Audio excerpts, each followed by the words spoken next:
Setiap saat kami mau lebih lagi menyenangkan Engkau. Setiap saat kami mau lebih lagi mendekatkan diri kepada Engkau. Karena di luar Engkau kami tidak mampu, di luar Engkau kami tidak sanggup, Bapa. Kami mau pimpinan-Mu ya Allah Roh Kudus. Kami mau hikmat pewahyuan-Mu ya Allah Roh Kudus. Mampukan setiap umat-Mu untuk menerima kasih karunia yang sudah Tuhan sediakan bagi setiap kami, Bapa. Perbesar hati kami, Bapa, untuk bisa menampung Tuhan setiap karunia-karunia yang ada padamu, Tuhan. Ini kami gereja-Mu, dan kami bersyukur Tuhan kalau siang hari ini kami masih diberikan kesempatan untuk kami boleh beribadah, Tuhan. Untuk kami boleh memuji menyembah Engkau, untuk kami boleh mempersembahkan korban yang terbaik, Tuhan. Bahkan membangun mezbah di tempat ini, Bapa. Hanya satu kerinduan kami. Kami mau menyenangkan Engkau, Tuhan. Kami mau menyukakan Engkau, Tuhan. Agar Engkau bertata di tempat ini, agar Engkau berkarya sehebat-hebatnya di tempat ini, Tuhan. Dan kami percaya saat ini Engkau ada di tengah-tengah kami. Saat ini Engkau yang sedang mengendahkan tangan-Mu atas setiap kami, Bapa. Mengurapi kami dengan urapan yang khusus, mengurapi kami dengan urapan yang baru, minyak yang baru, anggur yang baru, kekuatan yang baru. Tuhan berikan kepada kami. Dan kami percaya pada saat Engkau hadir, Tuhan nyatakan berkat-berkat-Mu atas kami. Saat ini kami deklarasikan, yang sakit saat ini sembuh di dalam nama Tuhan Yesus Kristus. Yang berbeban berat saat ini Tuhan berikan kelegaan di dalam nama Tuhan Yesus Kristus. Yang sedang dalam pergumulan, Tuhan berikan kekuatan. Kami boleh terus, Tuhan, berdiri menghadap tata kasih-Mu, menaruh iman pengharapan kami hanya kepada Engkau. Kami mau tetap setia. Apapun yang Tuhan izinkan dalam kehidupan kami, kami mau tetap setia, Tuhan. Kami mau berkata sekali Yesus, tetap Yesus selama-lamanya. Karena kami Allah yang hidup, Allah yang berkuasa, Allah yang hebat, Allah yang besar, Allah yang bertahta di langit, di bumi, bahkan di bawah bumi, Allah yang sanggup dan mampu menolong setiap apapun pergumulan kami. Lepaskan, membebaskan kami, berikan terobosan pada setiap kami, bahkan berikan kebenaran yang sempurna.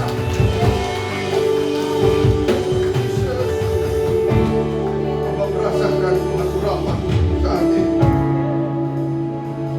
Mari jemaat Tuhan, buka hati lebar-lebar.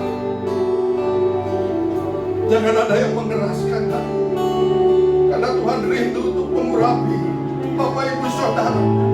Tuhan rindu untuk menjamah Bapak Ibu Saudara. Tuhan rindu untuk mendekat Bapak Ibu Saudara. Jangan ada yang mengeraskan hati. Kalau Tuhan menjamah, katakan, Tuhan saya mau, Tuhan saya mau, Tuhan saya mau. Engkau urapi, Kau jamah. Syakarabaya karakara-karakara, Syakarabaya karakara-karakara, Syakarakara-karakara, Sakatakarabaya karakara, Syakarabaya. Ini kami umat-Mu Bapa. Kami berserah kepada-Mu. Kami mengangkat tangan kepada-Mu agar Engkau turun tangan menolong kami. Kami mau mengandalkan Engkau seutuhnya. Tidak ada satupun yang kami andalkan selain daripada Engkau.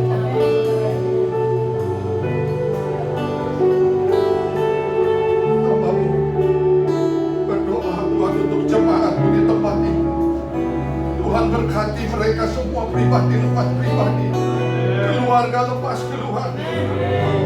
Kami rindu Tuhan, di dalam setiap keluarga kami selalu ada kebahagiaan, selalu ada damai sejahtera, selalu ada sukacita, selalu ada kerukunan, selalu ada keharmonisan Tuhan, selalu ada suasana surga dan fasilitas surga melingkupi keluarga rumah tangga kami.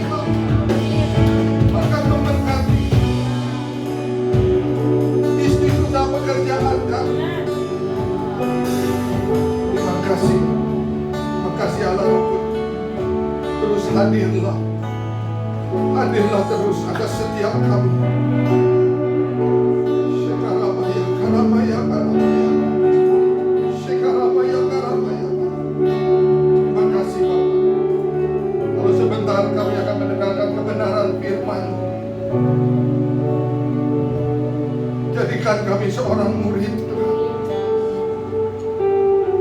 yang membuka telinga dan hati kami untuk kami boleh mendengarkan apa yang mau Tuhan sampaikan kepada kami. Dan biarlah hati kami menampung kebenaran firman, menyimpan kebenaran firman. Bahkan Tuhan kami mau melakukan kebenaran firman.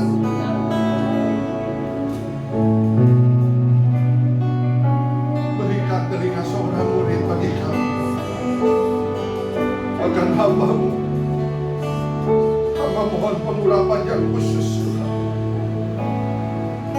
Kalau Engkau tidak mengurapi hamba-Mu, hamba tidak bisa. Kalau Engkau tidak mengurapi hamba-Mu, hamba tidak mampu. Hancurkan segala egosentris, segala kesombongan.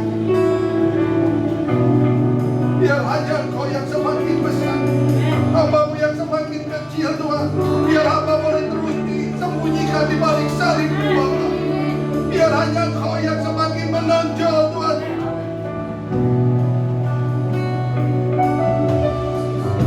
Biar semuanya hanya untuk kemuliaan, hanya untuk puji hormat bagi Engkau Bapa. Kalau nanti pun kami akan menyambut perjamuan terus, Bapak juga mempersiapkan setiap kami untuk menerima tubuh dan darah. Kau yang menyelidiki hati kami, ampuni segala dosa dan kesalahan kami. Jangan ada dosa-dosa perkataan, perbuatan maupun dosa pikiran kami, dosa yang kami lakukan disengaja ataupun tidak disengaja, yang menghalangi kami untuk menerima perjamuan, yang menghalangi kami untuk boleh beribadah kepada Engkau, yang menghalangi kami untuk boleh bersekutu, memuji, menyembah Engkau Tuhan. Kuduskan kami, sucikan kami, kuduskan tempat ini. Bahkan atmosfer di tempat ini Tuhan kuduskan. Terima kasih Bapak. Terima kasih Tuhan. Kami mau mendengarkan kebenaran firman. Kami mau duduk diam di kaki-Mu Tuhan. Perbesar kapasitas kami untuk menerima firman. Terima kasih ya Allah. Terpuji-pujilah ya Allah kami yang di dalam dan demi nama Tuhan Yesus Kristus. Kita yang siap mendengarkan kebenaran firman Tuhan. Dan sebelum kami mendengarkan kebenaran firman Tuhan, kami mau mendeklarasikan kebenaran firman Tuhan. Mari angkat Alkitab kita di tangan kanan kita tinggi-tinggi. Kita akan deklarasikan firman Tuhan dengan iman yang teguh kepada Allah kita yang hidup. Kita akan deklarasikan dalam hitungan yang ketiga, 2, 3. Aku percaya firman-Mu berkuasa. Aku percaya firman-Mu dapat mengubah seluruh hidupku. Aku percaya firman ini adalah Tuhan sendiri. Aku siap untuk menerimanya dan melakukannya dalam nama Yesus. Haleluya, sama-sama katakan amin. Silakan duduk Bapak Ibu Saudara yang terkasih. Shalom. Shalom. Luar biasa. Sebelum firman Tuhan disampaikan sambil di media mempersiapkan PowerPoint-nya, saya ingin mengklarifikasi serial berjalan bersama dengan Tuhan bagian yang keempat yang diberikan judul The Great Unknown. Ada sesuatu hal yang besar yang tidak kita ketahui. Apa sesuatu hal yang besar yang tidak kita ketahui? Kalau kita saat ini mungkin ada dalam satu pergumulan yang besar. Saat ini Tuhan izinkan kita masuk di lembah air mata. Saat ini Tuhan izinkan kita ada di dalam titik yang terendah. Kita sudah berdoa, mungkin pergumulannya tentang kegagalan, tentang ditipu, tentang dijalimi. Atau juga kita sudah benar-benar tidak tahu lagi Tuhan apa yang harus kita kerjakan, apa yang harus kita lakukan. Dan kita sudah berseru kepada Tuhan, kita sudah berdoa kepada Tuhan. Namun seolah-olah Tuhan itu diam saja. Seolah-olah Tuhan tidak menjawab seruan doa kita. Nah, kenapa? Kok Tuhan seolah-olah diam saja? Tuhan bukan enggan untuk memberikan jawaban kepada setiap kita, melainkan karena Dia sedang melindungi kita. Mungkin kita belum menangkap. Kenapa? Kok Tuhan gak menjawab, kok dikatakan melindungi kita? Seandainya kalau Tuhan ceritakan semuanya yang akan terjadi di depan kita. Contohnya, kalau di dalam Alkitab ada yang namanya Yusuf. Ya, Bapak Ibu Saudara, saya percaya sudah mengetahui cerita tentang Yusuf. Ya. Yusuf pada saat menerima mimpinya Tuhan, itu di usia berapa? Usia berapa? 17. Siapa yang jawab 17? Luar biasa. Ada sepeda di bawah, tapi nggak tahu bunyi siapa. Yusuf pada saat menerima mimpi Tuhan, menerima janji Tuhan pada usia 17. Tuhan katakan, Yusuf, bahkan mimpinya sampai 2 kali. Ke depan kamu akan diangkat menjadi pemimpin, bahkan adik dan kakak-kakak kamu juga akan menyembah. Orang tuamu juga akan menyembah. Tapi kalau semuanya dijelaskan oleh Tuhan, tapi sebelum kamu menggenapi janji Tuhan atau mimpi yang Tuhan berikan kepada Yusuf, Tuhan katakan, Job, sebelum kamu menggenapi mimpi ini, kamu harus masuk dulu ke sumur, lalu kamu dijual ke bangsa Mesir, kamu dibeli oleh Potifar. Di rumah Potifar kamu akan dijadikan budak, akan dijadikan ART. Kamu bekerja dengan baik, lalu diangkat jadi kepala ART. Setelah diangkat jadi kepala ART, si tante seneng sama si Yusuf, tapi si Yusuf gak mau. Lalu fitnah. Yusuf terus harus masuk ke penjara. Di penjara Yusuf ditipu lagi sama juru minum dan juru roti. Setelah itu baru ketemu dengan Firaun. Nah, kalau semuanya ini diceritakan oleh Tuhan kepada Yusuf, kira-kira menurut Bapak Ibu Saudara, Yusuf mau nggak melakukannya? Dia harus jadi budak bertahun-tahun. Dia harus masuk penjara bertahun-tahun. Dia harus mengalami suatu kesusahan bertahun-tahun. Kalau semuanya diceritakan, pasti Yusuf menolak. Pasti Yusuf tidak mau. Makanya kenapa Tuhan tidak memberikan jawaban, Tuhan tidak memberitahukan semuanya supaya bisa melindungi setiap kita. Amin.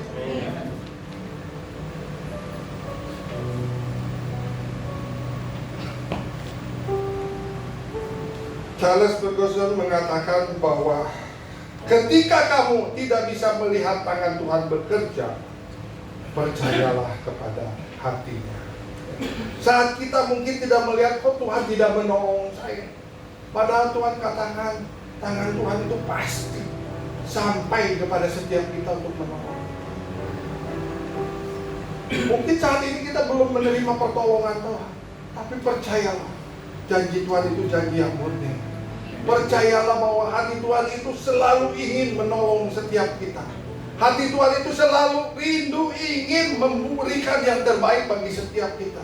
Amin. Ini hatinya Tuhan. Jadi kalau kita belum melihat pertolongan Tuhan, percayalah kepada hatinya Tuhan. Dan kita akan baca firman Tuhan di dalam Yohanes 16 ayat yang ke-12.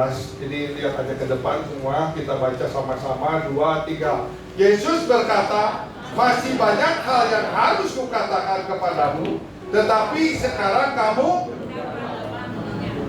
Yohanes 16 ayat 12 dikatakan, kalau semua diceritakan kepadamu, kamu belum dapat menanggung. Artinya belum sanggup untuk menerimanya. Makanya kenapa Tuhan seolah-olah diam, tidak menjawab apa yang menjadi doa-doa kita. Dan penderitaan yang dialami Yusuf merupakan sebuah proses persiapan yang harus dijalani, bukan untuk dijelaskan. Tuhan mau supaya setiap proses yang dikatakan persiapan bagi setiap kita itu dijalani oleh kita. Bukan kita bertanya, Tuhan mau gimana, Tuhan mau gimana. Bukan kita untuk menerima penjelasan, tetapi untuk kita harus menjalani proses ini yang dipersiapkan oleh Tuhan. Seandainya, kembali kepada Yusuf, saat menerima mimpi di 17 tahun, menerima janji Tuhan, besoknya langsung diangkat menjadi orang kepercayaan di Mesir. Mampu nggak Yusuf? Mampu nggak Yusuf? Tidak. Nggak akan mampu. Kenapa? Karena dia belum masuk di dalam masa persiapan, atau dikatakan juga masa penantian. Belum masuk dalam satu proses yang Tuhan izinkan untuk supaya benar-benar ke depannya Yusuf ini mampu untuk bisa menjadi pemimpin di bangsa Mesir. Nah, setiap kali Tuhan diam, bukan berarti dia tidak peduli, melainkan sedang melindungi kita agar kita sampai pada destininya Tuhan. Tuhan diam bukan tidak mau menjawab, melainkan supaya setiap kita bisa sampai kepada rencananya, masuk dalam proses persiapan. Rick Warren mengatakan, lembah-lembah terdalam seringkali mempersiapkan kita untuk mendaki gunung-gunung yang tinggi. Jadi kalau Bapak Ibu Saudara saat ini mungkin sedang diproses Tuhan, masuk di lembah-lembah yang terdalam, masuk dalam lembah-lembah air, percayalah bahwa Tuhan itu sedang mempersiapkan saudara dan saya untuk bisa naik ke gunung-gunung yang Tuhan yang tinggi. Amin. Amin. Ya. Jadi jangan protes, jangan kita minta penjelasan kepada Tuhan. Tuhan apa sih maunya Tuhan? Tuhan apa sih? Apa sih? Kita tidak butuh penjelasan, tapi kita butuh untuk menjalani proses tersebut. Ya. Karena Tuhan sedang mempersiapkan setiap kita untuk naik ke gunung-gunung yang tinggi. Nah, kita masuk lebih dalam lagi, ada 4 syarat untuk menerima jawaban Tuhan. Apa saja 4 syarat untuk menerima jawaban Tuhan? Yuk kita baca firman Tuhan di dalam Mazmur 105 ayat 16 sampai ayat 19. Buka Alkitab kita. Mazmur 105 ayat 16 sampai dengan ayat yang ke-19. Yang sudah ketemu katakan amin. Amin. Kita akan baca sama-sama ya dalam hitungan yang ketiga. 2, 3. Ketika Ia mendatangkan malam-malam ke atas negeri itu dan menghancurkan seluruh persediaan makanan. Diutusnya lah mendahului mereka. Yusuf ya, Dijual lehernya mereka mengimpit kakinya, dengan belenggu lehernya masuk ke dalam, sampai saat firman-Nya sudah genap dan janjinya Tuhan membenarkan. Yusuf dijual menjadi budak, kakinya dihimpit, bahkan lehernya masuk ke dalam besi, artinya masuk dalam penjara. Tetapi sampai saat firman-Nya sudah genap dan janji Tuhan membenarkan, itu artinya kalau kita mau menerima syarat untuk jawaban Tuhan, kita harus mengerti timingnya Tuhan. Kita harus bersabar menunggu waktunya Tuhan. Karena kalau sudah waktunya Tuhan, maka Tuhan akan memberikan penyediaan terjadi dalam kehidupan kita secara supranatural. Amin. Ya. Jadi yang pertama, syarat yang pertama yaitu kita mengerti timingnya Tuhan, kita mengerti untuk kita bersabar menunggu waktunya Tuhan. Charles Stanley mengatakan bahwa waktu Tuhan itu selalu sempurna. Ya. Kadang kita sering inginnya diberitahu dari awal sampai akhir, kita pengen diberitahu sama Tuhan secara clear. Tetapi firman Tuhan tadi kita baca, kalau kita dikasih tahu semuanya, kita belum sanggup untuk menanggungnya. Betul? Ya. Seperti tadi cerita Yusuf, kalau dikasih tahu kejadiannya, kronologinya, mungkin Yusuf nggak akan mau melakukannya. Dan Tuhan maunya kita mengikuti aja prosesnya, bukan banyak bertanya untuk minta penjelasan kepada Tuhan. Dan waktunya Tuhan itu disebut kairos, waktunya manusia itu disebut kronos. Setiap orang masing-masing ya berbeda-beda waktu untuk penantian, masuk di dalam masa persiapan dan masa penantian itu berbeda-beda. Contohnya tadi Yusuf menerima janji Tuhan atau menerima mimpi di usia 17. Tergenapi di usia berapa? Pendeta jawab 17 tahun, tapi digenapinya di usia 30. Artinya ada spare waktu sekitar 13 tahun. Dan itulah yang harus dijalani oleh Yusuf selama 13 tahun, masuk di masa penantian, masuk di dalam masa persiapan, diproses oleh Tuhan sampai setelah waktunya selesai Yusuf menjadi orang yang kuat. Amin. Dan itu berbeda-beda. Pada saat zamannya Musa masuk dalam masa penantian persiapan sekitar 40 tahun. Begitu juga Abraham menerima janji Tuhan untuk punya anak di usia berapa? 75 tahun. Pada saat pertama kali menerima janji Tuhan, Tuhan katakan, kamu akan mendapatkan keturunan yang banyak, seperti pasir di lautan dan seperti bintang-bintang di langit. Itu pertama kali menerima janji Tuhan Abraham. Apakah tahun depannya di usia 76 Abraham langsung ngomong bayi? Halo? Apakah di usia 80 tahun terus sudah menerima janji Tuhan? Apakah di usia 90 tahun sudah menerima janji Tuhan? Pada usia 99 tahun Tuhan datang lagi kepada Abraham. Tahun depan kamu akan menggendong seorang bayi. Jadi di usia 99 Abraham menerima janji yang kedua dari Tuhan untuk menerima keturunan. Dan memang tahun depannya Abraham mempunyai seorang anak. Jadi di usia 75 menerima janji Tuhan, di usia 100 tahun tergenapi janji Tuhan. Ada spare waktu 25 tahun untuk masa penantiannya Abraham menerima janji Tuhan. Setiap kita juga beda-beda menerima janji dari Tuhan atau masuk di dalam masa penantiannya Tuhan, kita berbeda-beda. Ya, mari kita juga mengerti waktunya Tuhan. Kita bersabar menantikan waktunya Tuhan. Ya. Mau cepat mau lambat itu tergantung Tuhan yang tahu. Dan tergantung kita juga apakah kita bisa cepat menerima janji Tuhan atau enggak. Yang kedua, kalau kita mau menerima jawaban Tuhan, yaitu berbicara tentang kedewasaan, maturity. Ya. Apakah kita sudah cukup dewasa untuk menerima apa yang Tuhan janjikan atau belum? Yang pertama tadi, kalau mau menerima jawaban Tuhan apa?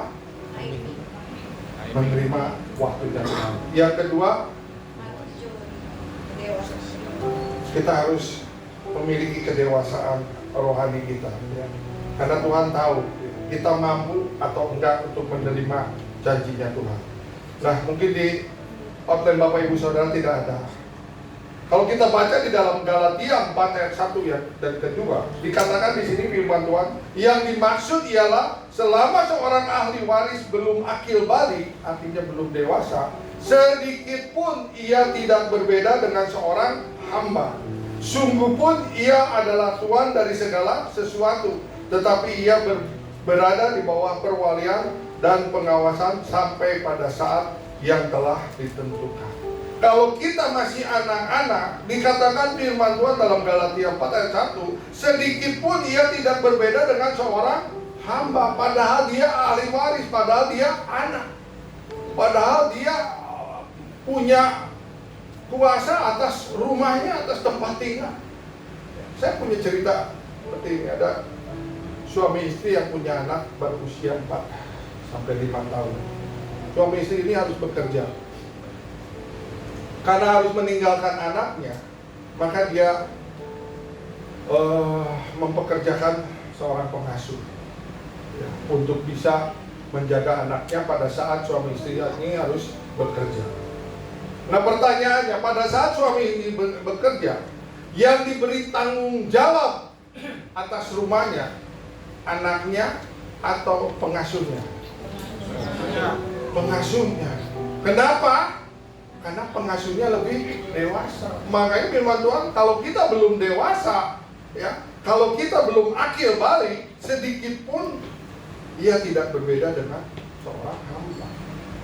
Kalau anak ini misalnya pengen makanan atau minuman di dalam kulkas, atau pengen mengambil es krim, dia pasti bilang sama pengasuhnya, "Bang, tolong ambilin dong makanan atau minuman atau es krim yang ada di kulkas."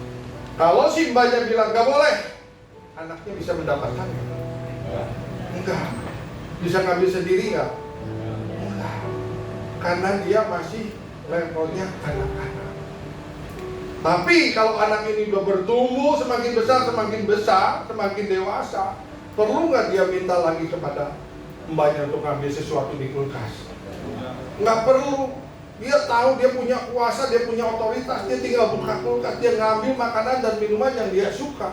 Walaupun bukan dia yang membeli, dia tahu bahwa ini orang tuanya yang menyiapkan.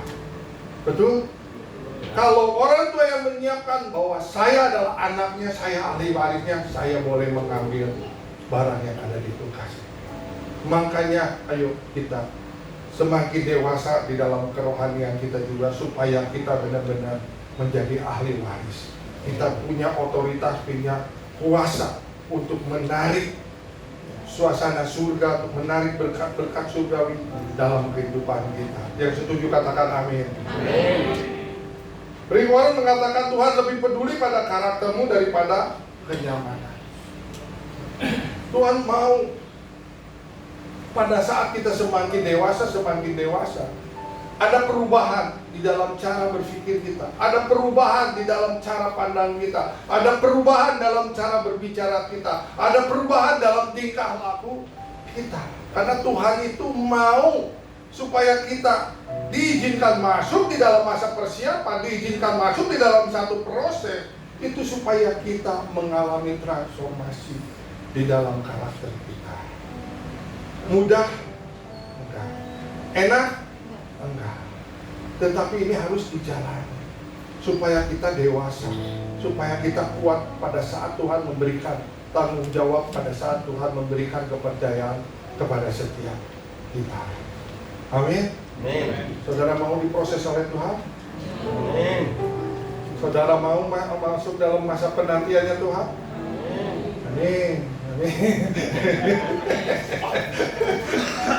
Aminnya setengah hati. Memang nggak enak, nggak enak masuk dalam masa penantian, masuk dalam prosesnya Tuhan ya.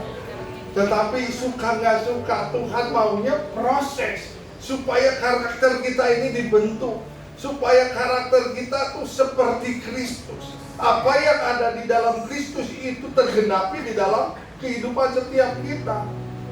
Amin. Kalau Tuhan Yesus penuh dengan kasih, itu juga harus tertransfer kepada kita. Kita pun harus penuh dengan belas kasihan.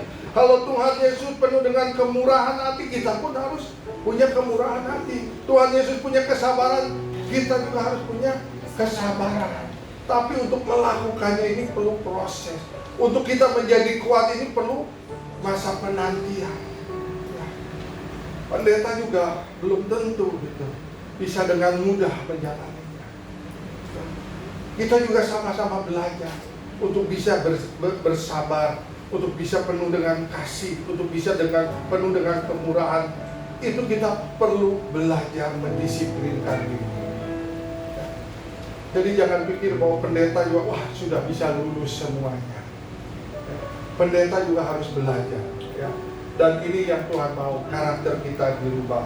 Dan saya mau katakan berkat yang terbesar yang Tuhan berikan kepada kita, yaitu kita mengalami perubahan di dalam karakter kita. Amin. Ya, itu berkat yang terbesar yang Tuhan berikan kepada setiap kita. Nah yang ketiga, apa syarat untuk kita bisa menerima jawaban Tuhan? Yaitu kapasitas kita yang harus mau diperbesar. Supaya apa? Supaya kita mampu menampung dan mengerjakan apa yang Tuhan percayakan kepada setiap kita. Diperbesar kapasitas ini sesuatu yang tidak enak. Kita ditarik, ya, kita harus mendisiplinkan diri. Yang tadinya urakan, kita harus mendisiplinkan diri. Yang tadinya kita malas, kita harus jadi rajin. Ini diperbesar kapasitas tidak.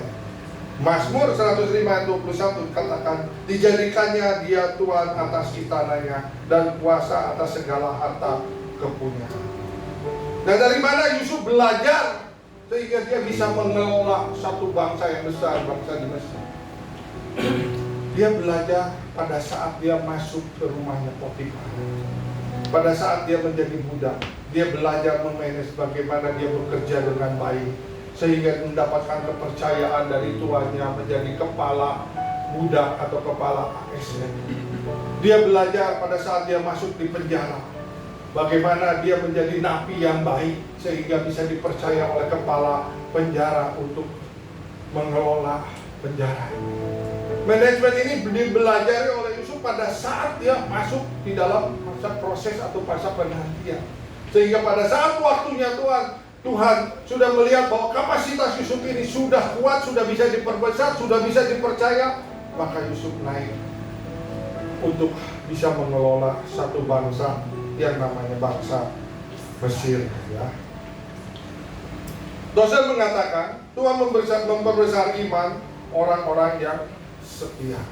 Kalau kita mau diperbesar iman kita, kalau kita mau terus diperbesar kapasitas kita, kita harus tetap setia.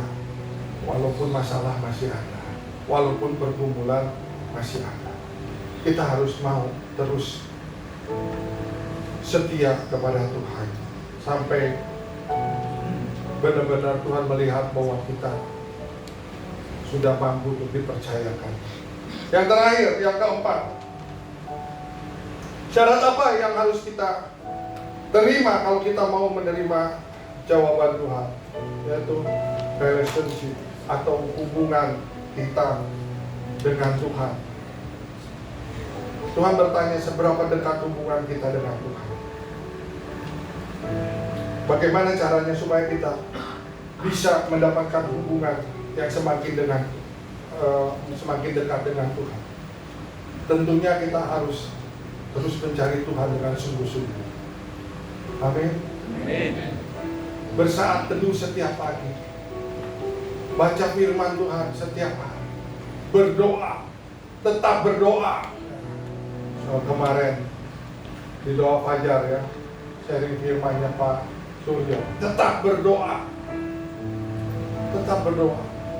supaya kita punya relationship, hubungan yang baik dengan Tuhan. Dan kalau kita punya hubungan yang baik dengan Tuhan, kita akan memiliki pengalaman berjalan bersama dengan Tuhan. Itu yang akan membuat kesaksian-kesaksian kita menjadi hidup. Ya. Kita mungkin masuk dalam lembah kekelaman, lembah air mata, tapi kita melihat penyertaan Tuhan, kita melihat pertolongan Tuhan, kita melihat penyediaan Tuhan, dan itulah yang menjadikan kita memiliki pengalaman berjalan bersama dengan Tuhan, yang akan menjadi kesaksian bagi setiap orang-orang dan menguatkan semua orang-orang yang ada di sekitar kita.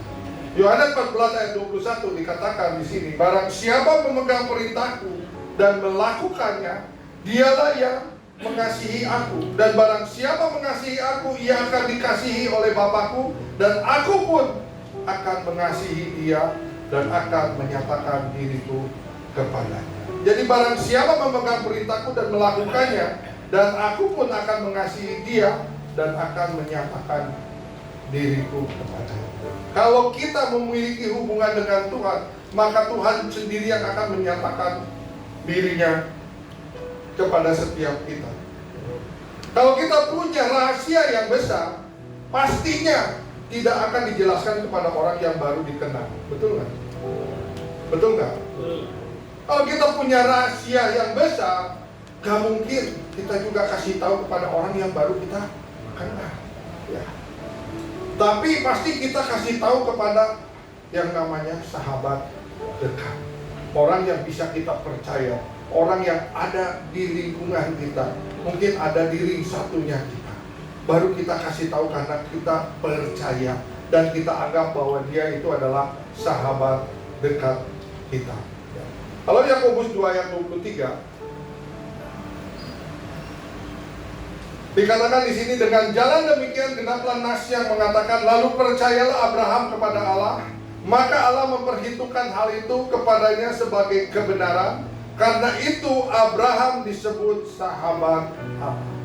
Kalau kita punya relationship yang baik dengan Tuhan, kita bisa dianggap punya hubungan yang dekat dengan Tuhan, maka Tuhan akan menyebut kita sebagai sahabatnya Allah. Dan kalau kita menjadi sahabat Allah dekat Tuhan Yesus, kita akan menerima pewahyuan dan penjelasan atas perjalanan hidup kita. Ke depan pasti Tuhan beritahu apa-apanya kepada setiap kita. Tapi awal-awalnya janganlah kita minta penjelasan, karena kalau kita minta penjelasan kita belum sanggup untuk menanggung. Tapi kalau kita sudah dewasa, kita punya hubungan yang baik dengan Tuhan, Tuhan sendiri nanti yang akan memberitahukan, memberikan pewahyuan-pewahyuan kepada setiap kita untuk supaya kita mengerti ya setiap rancangan dan rencananya. Charles Stanley mengatakan, semakin dekat hubunganmu dengan Tuhan semakin jelas suara. Otomatis. Kalau kita semakin dekat dengan Tuhan, semakin jelas apa yang Tuhan mau katakan. Dan memang perjalanan yang kita lakukan dengan Tuhan, Tuhan pasti menuntunnya dengan clear. Seperti khotbah-khotbah sebelumnya, Tuhan menuntun, memimpin bangsa Israel melalui tiang aman dan tiang api. Begitu juga saat ini kita juga dipimpin oleh Roh Kudus, dan Roh Kudus pasti yang memberikan penjelasan kepada kita. Syaratnya apa? Kita punya hubungan yang baik dengan Tuhan. Amin. Ini 4 syarat yang harus kita lakukan. Yang pertama, kita harus mengerti timingnya Tuhan, waktunya Tuhan. Yang kedua, kita juga harus senantiasa memiliki kedewasaan di dalam kerohanian. Dan kita harus mau diperbesar kapasitas kita. Lalu kita juga harus memiliki hubungan yang dekat dengan Tuhan. Ini slide yang terakhir, saya undang WL Singer untuk maju ke depan. Saya ingin baca kita bersama-sama dengan suara yang keras. 2, 3. Percayalah kepada Tuhan dan melangkahlah dalam ketaatan kepada firman-Nya. Pada waktunya Allah akan memberikan penjelasan kepada kita. Sekali lagi kita baca dengan suara yang keras. 2, 3. Percayalah kepada Tuhan dan melangkahlah dalam ketaatan kepada firman-Nya. Pada waktunya Allah akan memberikan penjelasan kepada kita. Katakan amin. Amin. Ya. Silakan WL Singer untuk maju ke depan, pemain musik. Saya akan menutup khotbah ini dengan satu ilustrasi. Tolong perhatikan ke depan. Ini adalah kertas putih yang mulus, ya, yang rapi.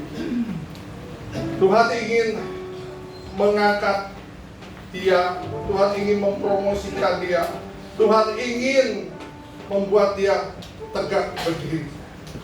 Tetapi ya, pada saat Tuhan mau mengangkat, mempromosikan dia tidak bisa berdiri dengan tegak. Tuhan angkat kembali, dia tetap tidak mampu. Dia lunglai, dia letoy, dia letih, dia lelah. Nah sekarang ini bagaimana caranya supaya pada saat dipromosikan dia bisa tegak? Dia harus masuk dalam masa persiapannya Tuhan. Dia harus mau dirembukan oleh Tuhan. Dia harus mau mengalami prosesnya Tuhan. Dia harus mau menderita. Dia harus mau dihancurkan.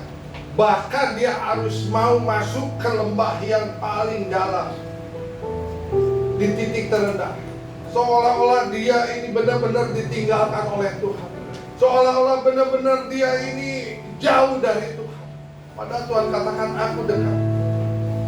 Dia bergumul, dia berdoa, dia berseru kepada Tuhan. Seolah-olah Tuhan diam saja. Sampai Tuhan melihat bahwa dia benar-benar mengandalkan Tuhan seutuhnya. Sampai Tuhan melihat bahwa dia di dalam masa penantian, masa persiapannya, dia mengalami suatu kedewasaan dalam kerohanian. Sampai waktunya Tuhan, baru Tuhan angkat dia kembali. Setelah diangkat oleh Tuhan, Tuhan mulai membuka pintu-pintu yang tadinya tertutup satu persatu. Tuhan bukakan, Tuhan bukakan, Tuhan bukakan semuanya. Tuhan bukakan. Kelihatannya memang hancur, kelihatannya memang remuk, kelihatannya memang jelek. Tapi sekali lagi, pada saat Tuhan mempromosikan, dia bisa berdiri dengan tegak. Dan inilah melambangkan jemaatnya GBI WTC Cilegon. Pada saat Tuhan sudah mempercayakan hidup, pada saat Tuhan sudah melihat ada kedewasaan di dalam kerohanian kita, maka Tuhan pasti mempromosikan saudara dan saya. Yang tadinya hal besar yang tidak kita ketahui, sekarang hal besar itu sudah kita ketahui. Karena Tuhan yang akan memberikan penjelasan kepada setiap kita. Amin. Beri kemuliaan buat Allah kita yang dahsyat. Katakan haleluya. Kita akan masuk dalam perjamuan kudus. Waktu Tuhan pasti yang terbaik, walau kadang tak mudah dimengerti, lewati cobaan, ku tetap percaya waktu Tuhan pasti yang terbaik. Katakan waktu Tuhan pasti yang terbaik. Amin. Walau kadang tak mudah dimengerti, lewati cobaan,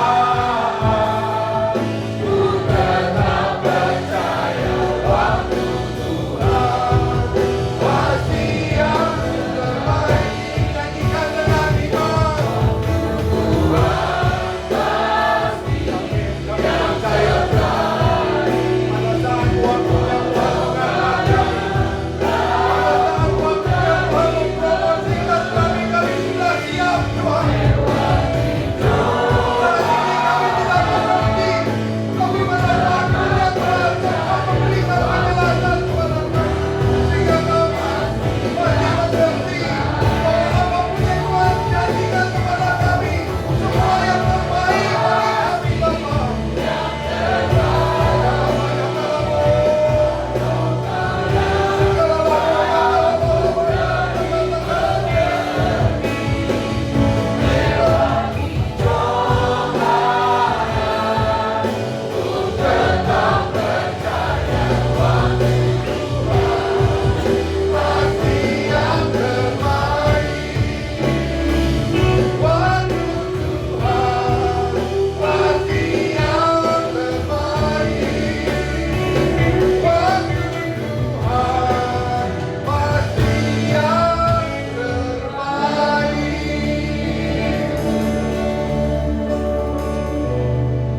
Tuhan, sebentar kami akan masuk dalam perjamuan kudus.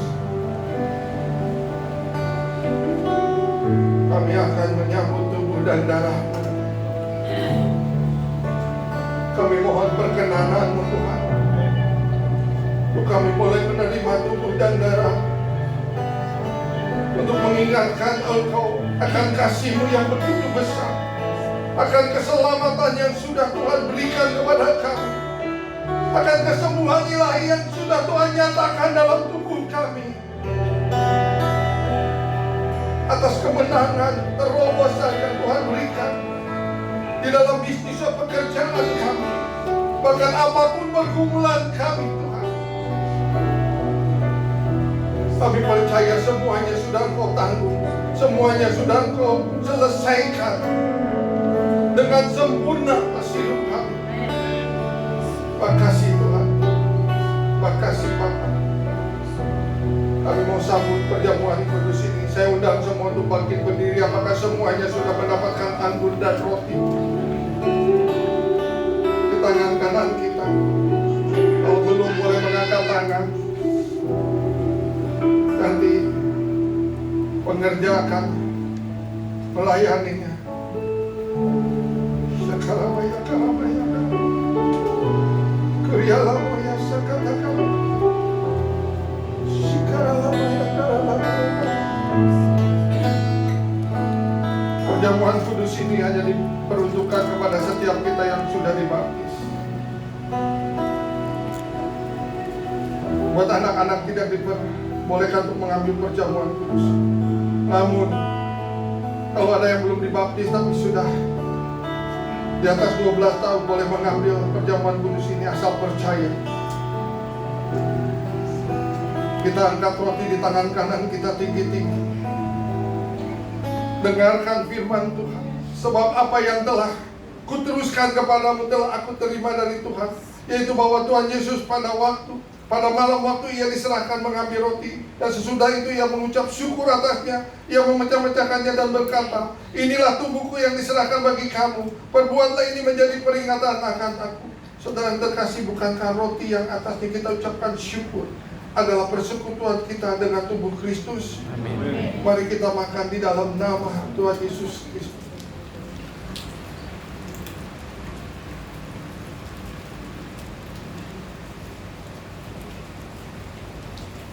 Kembali kita angkat cawan ke tangan kanan kita tinggi-tinggi. Demikian juga yang mengambil cawan sesudah makan lalu berkata, cawan ini adalah perjanjian baru yang dimeteraikan oleh darahku. Perbuatlah ini setiap kali kamu meminumnya menjadi peringatan akan aku. Saudara yang terkasih, bukankah cawan yang atasnya kita ucapkan syukur adalah persekutuan kita dengan darah Kristus? Amin. Mari kita minum di dalam nama Tuhan Yesus Kristus.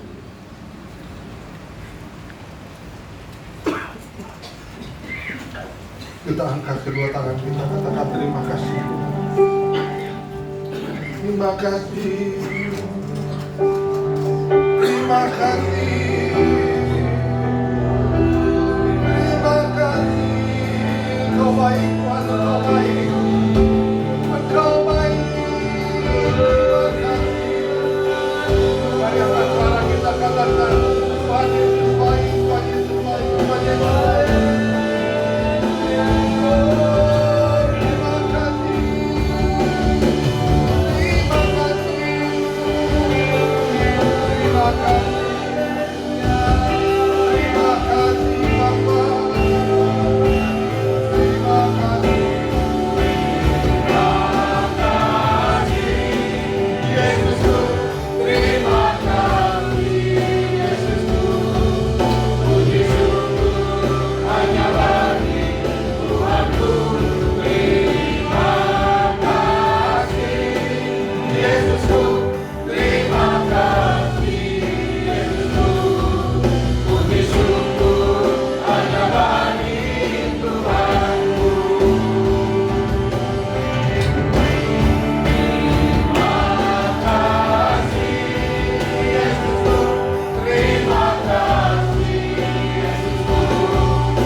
Bapak sudah selesai menyampaikan isi hatimu, dan kami juga sudah menerima tubuh dan darah. Kami berterima kasih, kami mengucap syukur. Biarlah Tuhan setiap jemaat terus membuka hati lebar-lebar, menaruh kebenaran firman-Mu Tuhan di dalam hati setiap kami, dan kami melakukan kebenaran firman. Kami mau terus Tuhan dimuridkan. Kami mau terus menerima pengajaran-pengajaran yang daripada-Mu. Terima kasih Bapak. Dan kami mau Tuhan memegang teguh iman, percaya, pengharapan kami hanya kepada Engkau Tuhan. Bagi kami mungkin saat ini kami ada di titik yang terberat, ada dalam pergumulan yang sangat besar. Bagi kami mungkin saat ini kami benar-benar seolah-olah ada di lembah yang terdalam. Tapi kami mengerti saat ini Tuhan, bahwa Engkau sedang mempersiapkan kami untuk menaiki gunung yang tinggi Bapa. Engkau yang sedang mempersiapkan kami untuk kami naik level, supaya kami bisa dipercaya lebih lagi Bapa. Dalam setiap rencana. Terima kasih Bapa. Terima kasih. Terus urapi anak-anakku di tempat ini. Urapi jemaatku yang terhisap di Bethesda Cilegon. Lawat setiap kami. Lawat setiap kami Bapa. Siapa setiap kami Tuhan. Bahkan setelah selesai itu, Biarlah Roh Kudus terus bekerja di dalam kehidupan kami masing-masing Tuhan. Oh yang memimpin kami, menaungi, melindungi, memelihara setiap kami dengan berkat-berkat yang sempurna yang daripada-Mu. Terima kasih Tuhan Yesus. Terima kasih ya Allah. Terpujilah ya Tuhan Yesus Kristus. Engkau baik, Engkau baik. Di dalam dan demi nama Tuhan Yesus kami sudah berdoa dan mengucap syukur. Haleluya, sama-sama katakan